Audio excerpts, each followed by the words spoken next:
Hello दोस्तों, नमस्ते, प्रणाम, जय श्री राम जी, राधे राधे। आप सबकी स्वागत करती हूँ अपने यूट्यूब चैनल में। तो आज मैं बहुत ही मजेदार पति पत्नी के नोक झोंक सावन स्पेशल कजरी गीत लेकर आई हूँ। मेरी प्यारी बहनी दीदी माताएं जरूर सुनिएगा। इस कजरी गीत को कैसा लगेगा कमेंट बॉक्स में लिखिएगा। तो आप लोग बने रहिएगा हमारे इस पति पत्नी के नोक झोंक कजरी गीत के। तो चलिए मैं सुनाने जा रही हूँ।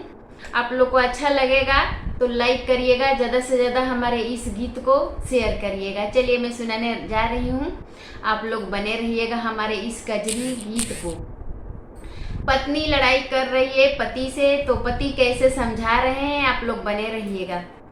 आधी रतिया के कर जानी हल्ला गोरी, हंसत बामो हल्ला गोरी ना। आधी रतिया के कर जानी हल्ला गोरी, हंसत बामो हल्ला गोरी ना। कल चली है बाजार झुलनी किन देव पातीदार, बिहने चली है बाजार झुलनी किन देव पातीदार।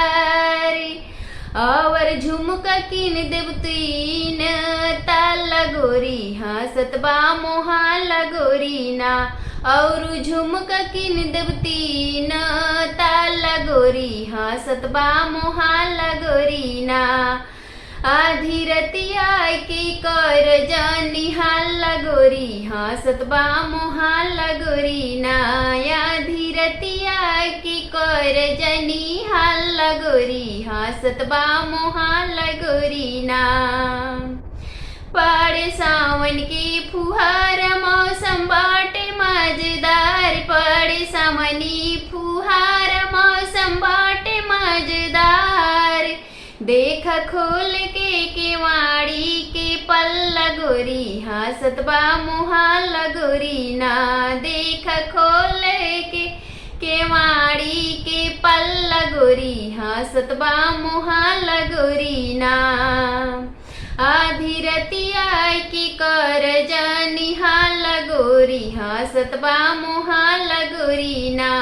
आधी रतिया की कर जानी हल्ला गोरी, हंसत बामो हल्ला गोरी ना। हमरे भैया छोटकी बहिनी औरी हंसत बाड़ी भौजी, हमरे भैया छोटकी बहिनी औरी हंसत बाड़ी भौजी। औरी हंसत बाटे गाँव घर टोला गोरी, हंसत बामो हल्ला गोरी ना।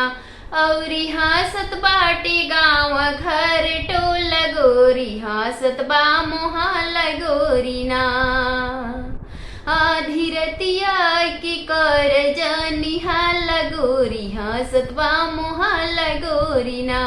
आधी रतिया की कर जानी हल्ला गोरी, हंसत बामो हल्ला गोरी ना। तो मेरी प्यारी बहनी दीदी माताएं, ये कजरी गीत आप लोग को कैसा लगा जरूर कमेंट बॉक्स में लिखिएगा। तब तक के लिए जय माता दी, बाय बाय।